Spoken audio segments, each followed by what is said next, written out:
Ya, keluarga hijrah dimanapun Anda berada, Alhamdulillahirrahmanirrahim. Senang sekali di edisi kali ini, Ahad 17 Rajab 1440 Hijriah atau bertepatan dengan 24 Maret 2019. Kembali kami hadir di program Motivasi Pagi. Ya, pada kali ini insya Allah kita motivasi pagi spesial karena kita kedatangan tamu spesial juga. Dan insya Allah waktunya juga spesial karena insya Allah kalau biasanya kita jam 06 sampai dengan 7.30, karena satu dan lain hal insya Allah nanti sampai dengan 06.45 ataupun 7 kurang 15 menit. Dan untuk sesinya biasanya kita bagi 3 sesi. Insya Allah di pagi kali ini kita bagi 2 sesi dan kita memberikan kesempatan kepada seluruh keluarga hijrah untuk bertanya langsung pada Al Ustadz. Jadi materi nanti insya Allah Ustadz sampaikan dalam waktu 15 menit. Kemudian selebihnya akan beliau dengarkan atau kita mengundang kepada seluruh keluarga hijrah untuk bertanya langsung. Ya, silakan pertanyaan Anda nantinya di 0811 703 1023 atau di 0778 41610. Ya, sebagaimana sudah kita informasikan bahwasanya insya Allah di pagi kali ini kita bersama Al Ustadz Dr. Syafiq Riza Basalamah MA Hafidhullah yang alhamdulillah beliau sudah bersama kita di studio. Assalamualaikum Ustaz. Waalaikumsalam warahmatullahi wabarakatuh. Masya Allah, bagaimana kabar pagi ini Ustaz? Alhamdulillah bikhair. Masya Allah. Ya, kita informasikan ke seluruh pendengar keluarga hijrah baik yang berada di Kepri ya, di Tanjung Balai Karimun, di Anambas, di Tanjung Pinang, juga di Tembilahan, juga di Singapura dan Johor, bahwasanya insya Allah pagi ini beliau Ustadz akan menyampaikan rumahku hampir hancur Ustadz. Masya Allah. Untuk di Batam khususnya Ustadz itu kalau rumah itu memang kalau kadang jarang ditempati Ustadz itu cepat rusak juga, cepat hancur. Juga diantaranya yang cepat ataupun paling banyak itu rayap kering itu Ustadz yang membuat hancur. Tapi apakah Ustadz akan menyampaikan tentang rumah hancur yang tentang rayap kering atau bagaimana Ustadz? Kita akan dengar keluarga hijrah. Bersama-sama kita dengar rumah yang hampir hancur. Rumah kita yang hampir hancur itu seperti apa? Kita dengarkan bersama pada Ustadz. Kami persilahkan. Barakallahu fiik. Assalamualaikum warahmatullahi wabarakatuh. Alhamdulillah. Wassalatu wassalamu ala rasulillah, amma ba'd. Yang pertama, ana bahagia banget bisa berada di Radio Hijrah FM ya. Suara ini harapan ana sampai ke tempat-tempat yang mungkin tidak dicapai oleh kaki ana, yang mungkin tidak dicapai oleh pesawat ya. Semoga keluarga hijrah bisa mendapatkan manfaat dari keberadaan radio ini. Taib berbincang tentang rumahku hampir hancur. Jadi memang kita melihat tujuan orang membangun rumah adalah untuk ditempatin. Dengan harapan di rumah tersebut dia bisa membina cinta dan kasih sayang. Memiliki anak-anak yang berbakti kepada orang tuanya. Memiliki masa depan dan mimpi yang dirajut bersama untuk masuk surga bersama semuanya. Tapi terkadang kita melihat ada rumah yang hancur diterpa oleh badai. Ada rumah yang hancur dikarenakan orang yang di dalamnya yang menghancurkan. Kita akan berbincang tentang rumah tangga yang seharusnya kita jaga bersama. Karena semua tatkala menikah berharap dia mendapatkan kedamaian, mendapatkan sakinah. Tapi sebagian rumah tangga yang ada hanyalah kebencian dan permusuhan. Pertikaian yang tidak pernah selesai. Bahkan anak-anak senantiasa melihat kedua orang tuanya berantem, kedua orang tuanya saling menyalahkan. Dan itu menjadi sarapan mereka tiap harinya. Apa sih yang menyebabkan rumah itu hancur? Ada banyak sebab. Tapi sebab yang paling utama adalah dosa. Tidaklah Allah memisahkan dua orang yang saling mencintai. yang saling mengasihi, yang kemudian keduanya ini menikah, tapi dalam perjalanan kemudian dipisahkan antara keduanya. Di antara penyebabnya adalah dosa yang dilakukan oleh salah satu dari antara kedua. Jadi buat keluarga hijrah yang mendapatkan keretakan di tembok rumahnya, penerangan yang akhirnya padam, atau konslet yang terjadi di rumahnya, ketahuilah salah satu penyebabnya adalah dosa yang mungkin dilakukan oleh suami atau dilakukan oleh istri.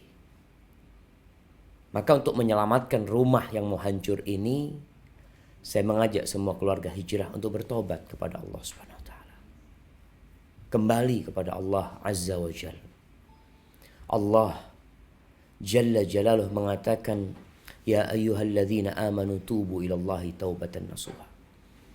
Wahai orang-orang yang beriman, bertobatlah kalian kepada Allah dengan taubatan nasuha.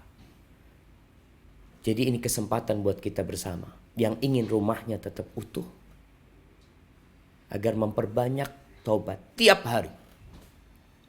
Jangan berpikir, dosa apa Ustaz yang Anda lakukan? Kita banyak dosanya. Hanya saja sebagian di antara kita sok suci, merasa orang paling baik, apalagi kalau sudah hijrah.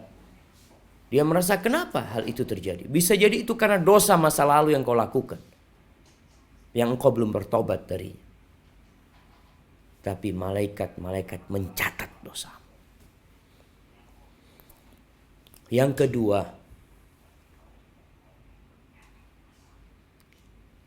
yang menyebabkan rumah itu hancur adalah salah persepsi dengan pernikahan.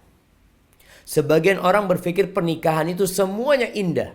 Apalagi kemanten baru ya, Masya Allah. Dia berpikir dia menikah, dia akan mendapatkan segala kenikmatan, segala kelezatan. Ternyata semua itu dia dapatkan sebentar. Sisanya adalah hak dan kewajiban.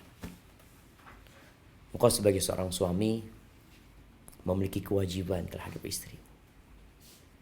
Seorang suami yang biasanya pulang semau dia setelah dia punya istri, ada keterbatasan. Dia harus memberikan hak-hak istrinya. Kadang-kala istri menanti sampai malam, dia tunggu suaminya. Ketika datang suaminya telah lelah lupa dengan hak istrinya setelah rutinitas kegiatan dia. Maka buat yang belum menikah dan yang sudah menikah, saya ingatkan bahwa di dunia ini gak ada kelezatan. Dunia ini Allah ciptakan sebagai tempat ujian. Seorang mukmin itu seperti di dalam penjara. Ada aturan-aturan yang mengikat kita. Engkau mungkin merasakan kelezatan sedikit, tapi engkau harus berhadapan dengan tanggung jawab yang besar.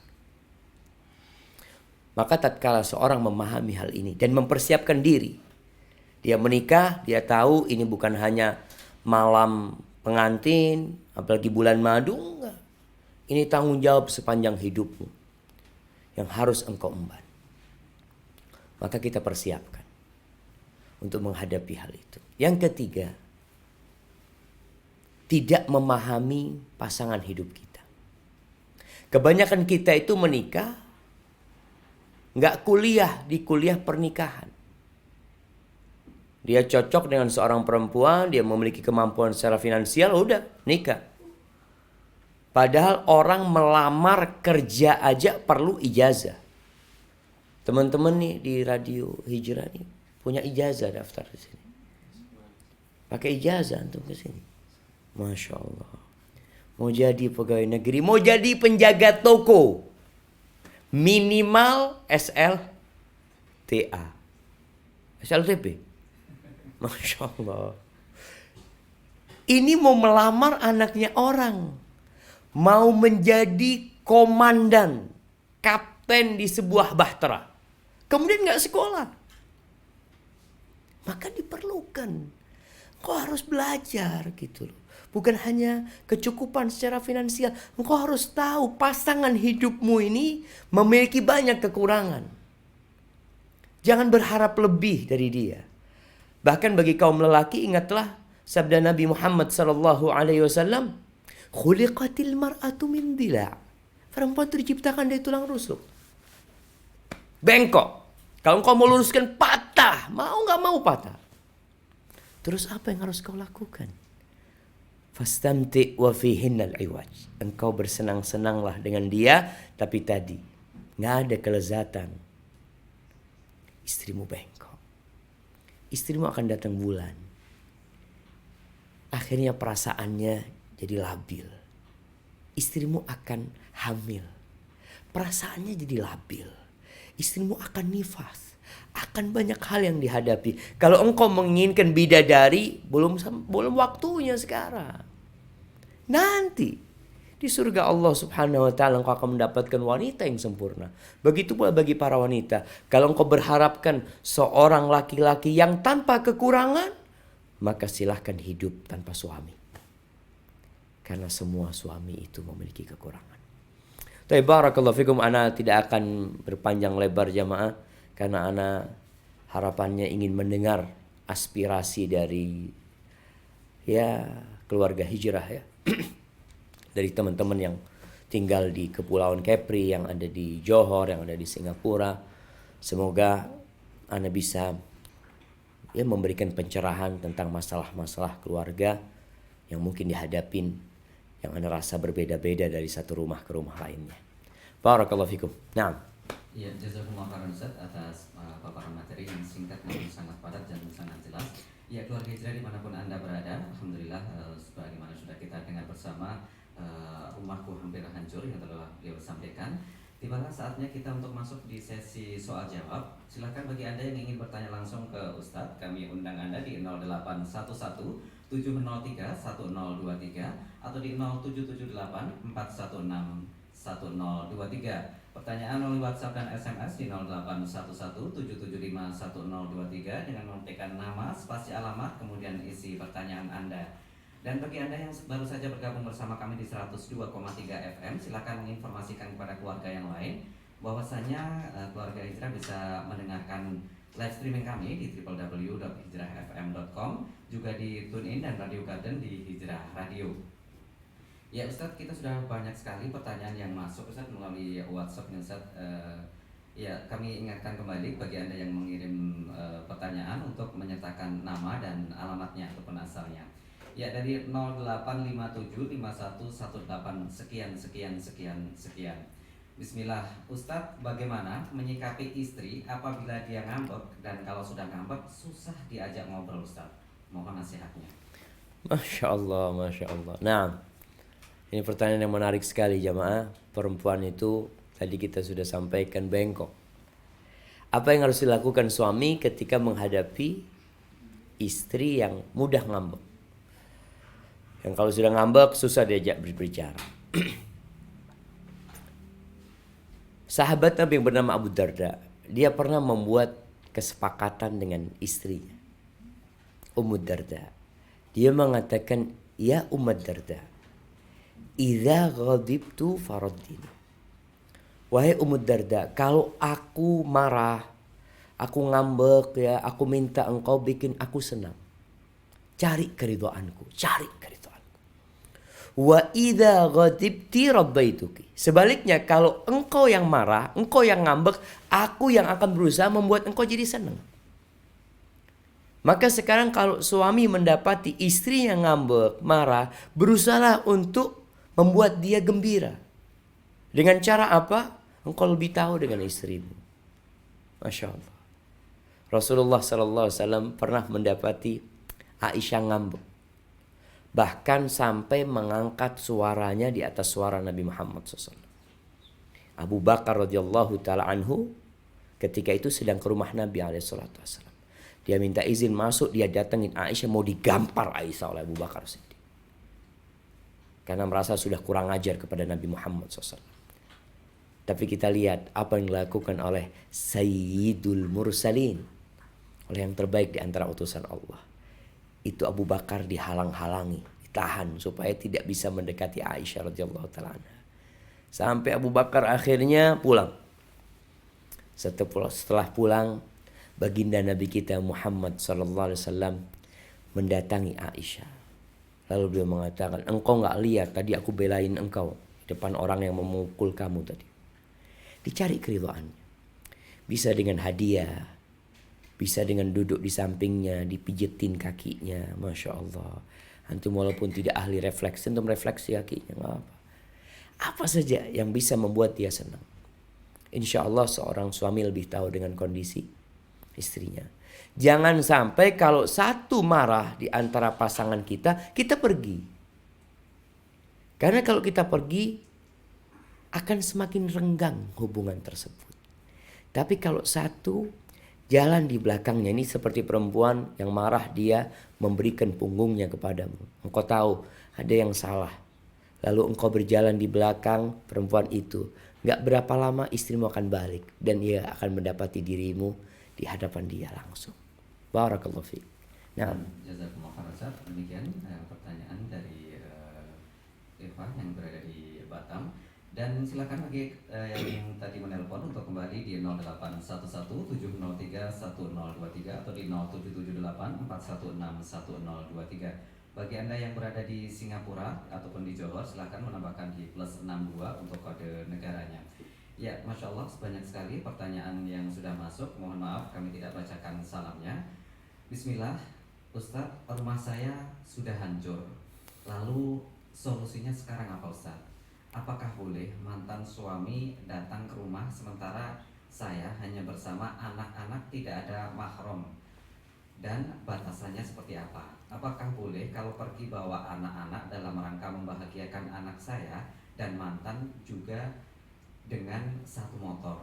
Mohon nasihatnya Ustaz. Barakallahu fiik, dari Ummu Fatimah di Batam. masya Allah jamaah ya. Ya, buat yang rumahnya hancur mungkin bisa bikin rumah lagi. Tapi belajar dari kesalahan. Jangan sampai bikin rumah di tanah yang bergerak.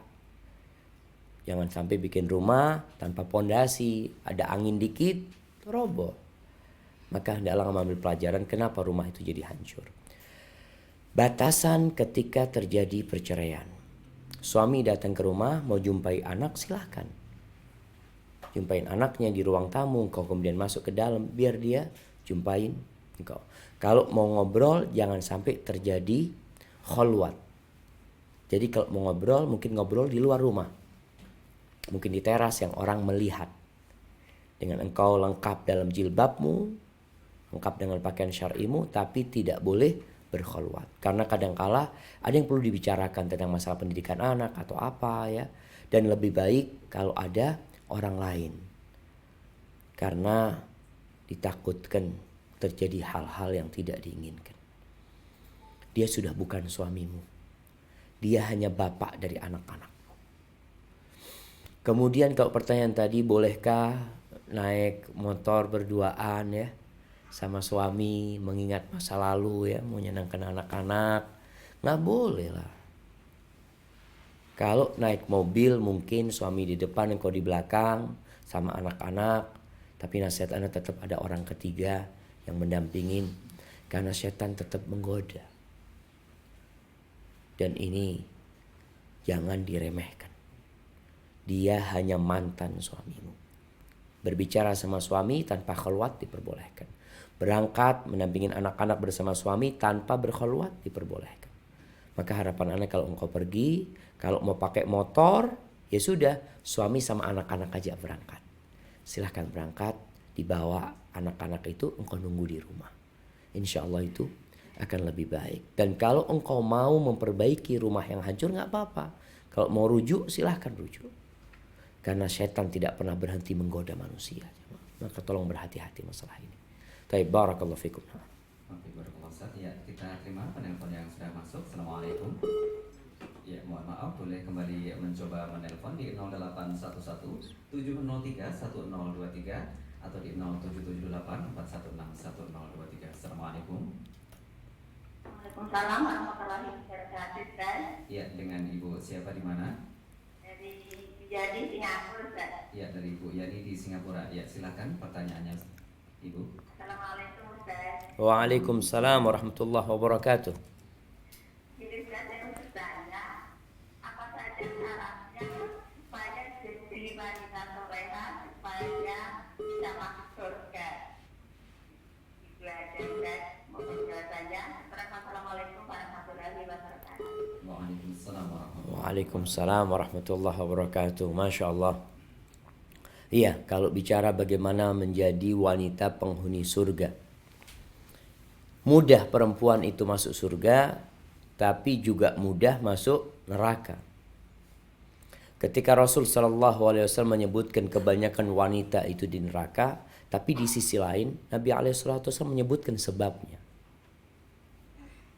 Dan di kesempatan lain Nabi SAW menyebutkan 4 hal kalau dijaga oleh perempuan ini insya Allah jadi penghuni surga. Jadi orang yang soleh, dari wanita yang soleha. Yang pertama, idza shallatil mar'atu khamsaha. Kalau wanita itu menjaga sholat yang 5 waktu, dijaga. Wanita kadangkala menunda-nunda waktu sholat dikarenakan kesibukan dalam keluarga. Tolong dijaga sholatnya. Yang kedua, wasamat syahraha. Perempuan itu menjaga puasa Ramadannya. Banyak wanita itu berhutang karena tidak bisa puasa Ramadan penuh. Hutangnya disebabkan datang bulan, hutangnya disebabkan nifas, hutangnya disebabkan menyusui, hamil. Ada banyak perkara yang menyebabkan dia tidak berpuasa di bulan Ramadan. Tolong dibayar. Kalau engkau melaksanakan 2 kewajiban ini, Masya Allah.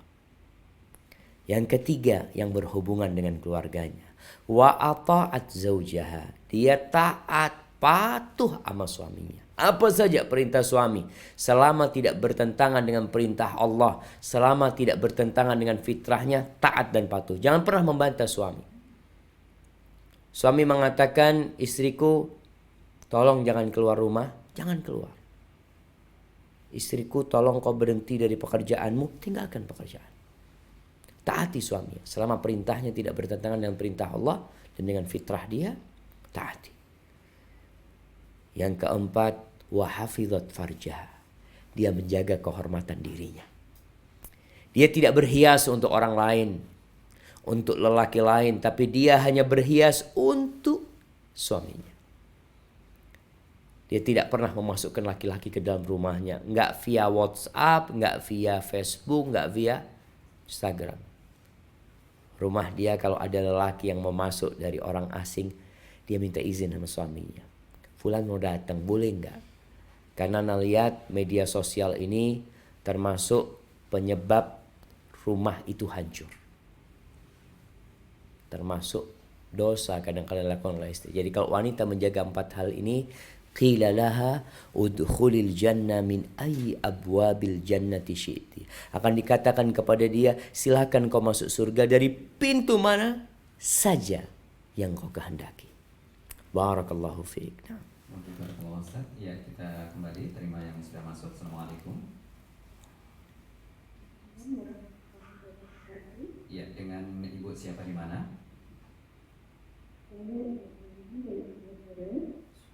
Mohon maaf, mungkin lebih mendekat dan lebih dikeraskan lagi suaranya. Iya, Umu Aiman di Singapura. Silakan pertanyaannya.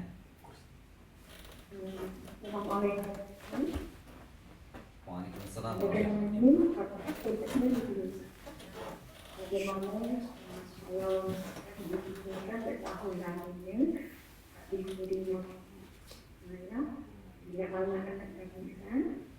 Datang dengan uang memang dengan kami menggunakan dalam 2002 untuk sekarang tidak pernah bertemu dan beri nafkah pada diri. Ini bagaimana orang itu berhubung. Waalaikumsalam warahmatullahi wabarakatuh. Ya, silakan. Silakan. Apa pertanyaannya? Jadi sebuah keluarga bapak dari anak-anak tersebut sudah berpisah dari 2002 tanpa memberikan nafkah apapun Ustaz. Bagaimana bentuk dari sikap dari sang istri juga anak kepada ayah yang seperti ini Ustaz? Ya. Ya, tadi di akhir Anda dengar juga katanya nggak pernah mengajarkan nuntut ilmu sama anak-anaknya ya. Jamaah rahimakumullah, keluarga hijrah dimanapun kau berada. Jadi tadi Ana sempat singgung, banyak yang berkeluarga tapi nggak pernah kuliah keluarga, sehingga dia tidak tahu dengan kewajiban-kewajiban dia. Banyak wanita juga berkeluarga tidak memilih pondasi yang kuat untuk rumah yang hendak dia bangun. Dia menikah dengan seorang suami yang nggak sholat, yang nggak peduli dengan agama. Jadinya seperti ini. Sebenarnya seorang lelaki ketika menikah dan kemudian berpisah, tanggung jawab dia sebagai ayah buat buat anak-anaknya itu tetap memberikan nafkah, memberikan nama buat anaknya, mengakikoi anaknya, kemudian mendidik anaknya. Lalu ketika anak itu perempuan besar, dia menikahkan anaknya. Itu kewajiban tidak berubah sama sekali. Saya sampaikan kepada para suami, para lelaki yang dia bercerai dengan istrinya, kewajibanmu sebagai ayah tidak ada yang berubah. Tapi sebagai suami putus. Tapi sebagai ayah, engkau tetap ayah, bertanggung jawab full 100% terhadap anak. Tugas seorang wanita kalau tidak mendapatkan haknya. Yang pertama sebenarnya dia bisa menuntut hal itu kepada suaminya. Dia tuntut. Dengan cara apa? Ya kalau di negeri kita alhamdulillah dengan adanya pengadilan yang mungkin bisa membantumu untuk mengambil hak anak-anak. Karena tugas nafkah tetap tugas bapaknya. Janda punya anak itu sebenarnya tidak terbebani dengan anak-anaknya sama sekali. Tapi kadangkala itu janda bekerja, capek untuk memberikan nafkah kepada anak-anaknya. Sang suami kawin lagi, bikin anak lagi, lupa dengan anak yang telah dia bikin dahulu itu. Dan buat si istri banyak-banyak istighfar. Mohon ampun sama Allah. Rumah itu hancur. Mungkin engkau juga punya peran di sana karena dosa-dosa yang dilakukan. Semoga Allah mengampuni kita. Barakallahu fikum. Nah, barakallahu fikum. Ya, jazakumullah khairan atas jawaban dari pertanyaan Ummu Aiman di Singapura. Ya, kembali kita terima telepon yang sudah masuk. Assalamualaikum. Assalamualaikum. Waalaikumsalam warahmatullahi wabarakatuh. Ya, dengan Bapak siapa di mana? Ini Abang Adi pada Johor. Masya Allah, Bang Adi di Johor. Ya. Itulah. Assalamualaikum Ustaz. Waalaikumsalam warahmatullahi wabarakatuh. Silakan Bang Adi. Gimana teh tariknya Bang Adi? Masya Allah. Ingat hari Ustaz rupanya. Ingatlah nah Bang, belum sempat ke Johor gitu nih Bang. Itulah Ustaz. Masya Allah. Paling nggak suara Anda sampai ke sana Bang. Mudah-mudahan ke depannya Ustaz dapat ke Johor insyaallah. Amin. Jadi Abang pun minta maaf tak boleh datang Ustaz ke Johor ni. Masya Allah. Satu Batam insyaallah mudah-mudahan kita Allah mendatangkan datang Ustaz. Allahumma amin. Silakan Bang Adi pertanyaannya. Okey. Jadi macam ni Ustaz Abang nak tanya. Sejauh mana kita boleh bersabar dengan isteri Ustaz?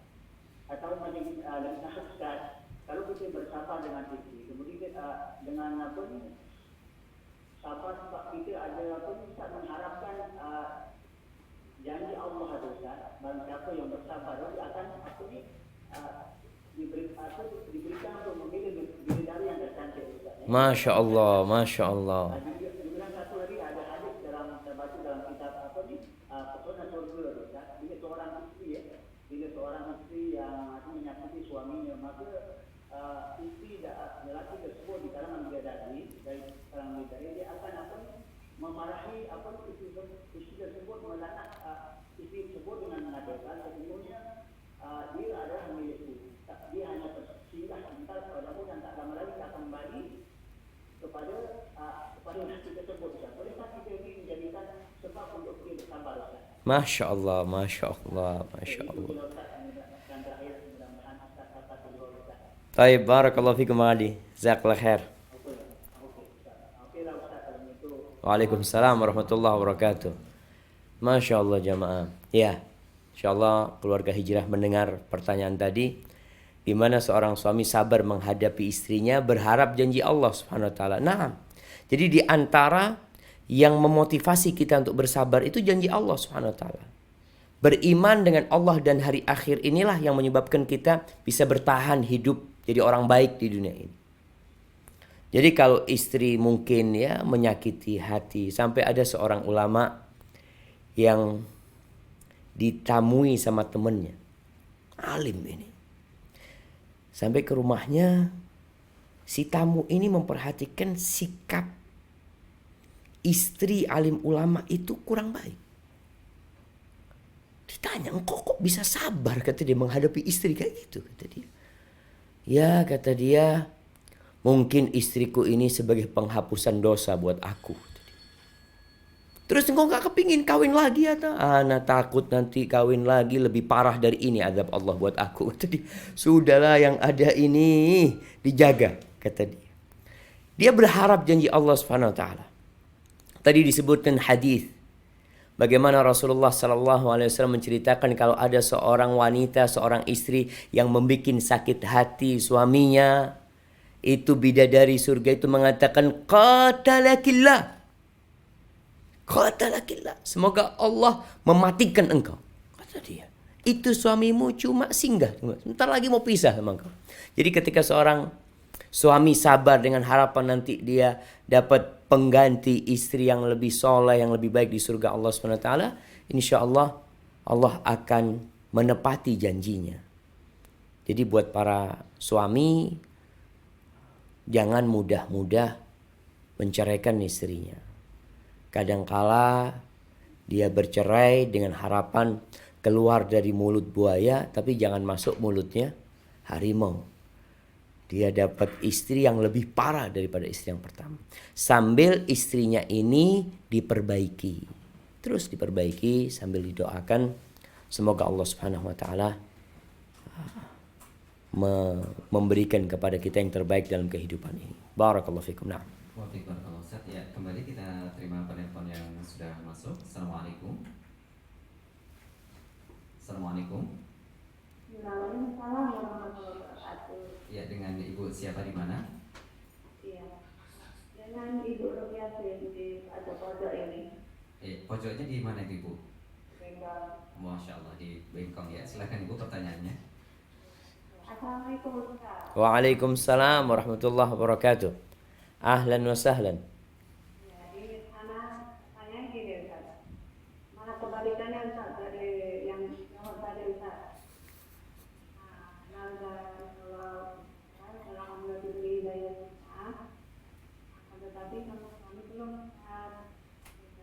Ada anak itu gimana Ustaz? Ya, Ustaz ada pengalaman kalau lebih. Assalamualaikum. Waalaikumsalam warahmatullahi wabarakatuh. Masya Allah jemaah. Ya, jadi ini kebalikannya, gimana sikap istri menghadapi suami yang belum kenal sunnah, yang mungkin beragama ya apa adanya ya, sehingga tidak menjalankan perintah Allah sebagaimana seharusnya dijalankan.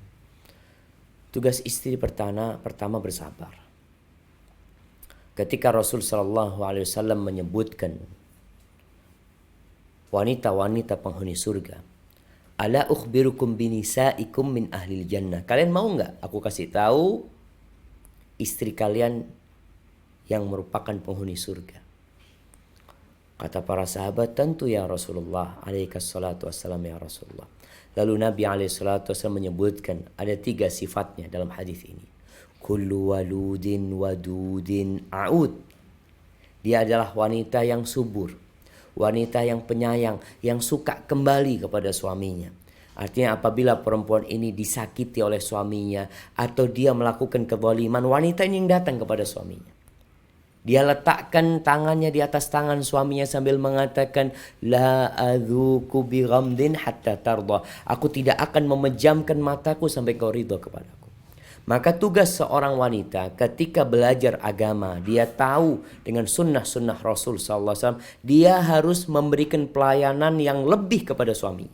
Tunjukkan kepada suami bahwa setelah dia belajar agama ini, terbukti aku jadi orang lebih baik kepadamu. Lebih menghargai suami, lebih menghormatin suami, lebih taat sama suami. Kalau urusan suami masuk rumah, dia senantiasa tampak cantik buat suaminya. Berikan pelayanan yang spesial banget. Karena kalau suami merasakan hal itu, paling tidak suami akan mendukung hijrahnya istrinya. Karena dia istrinya lebih baik. Tapi terkadang ada seorang wanita yang hijrah, yang bertambah di rumah itu omelan dia. Lebih sering ngomel daripada dulu. Dulu gak pernah ngomel, sekarang setelah hijrah ngomel, pelayanan gak bertambah. Maka usahakan suami pulang ya, dibukain bajunya, dibukain sepatunya, kaos kakinya, dicuci pakai air hangat kakinya, Masya Allah. Itu suami bingung, istriku ikut aliran apa ini, kok pakai cuci-cuci kaki sekali. Tapi paling tidak ingin memberikan pelayanan yang spesial buat suami. Suami berangkat kerja, usahakan ditemani sampai ke pagar rumah. Jangan sampai istri ini masuk rumah sehingga bayangan suaminya hilang dari pandangan dia.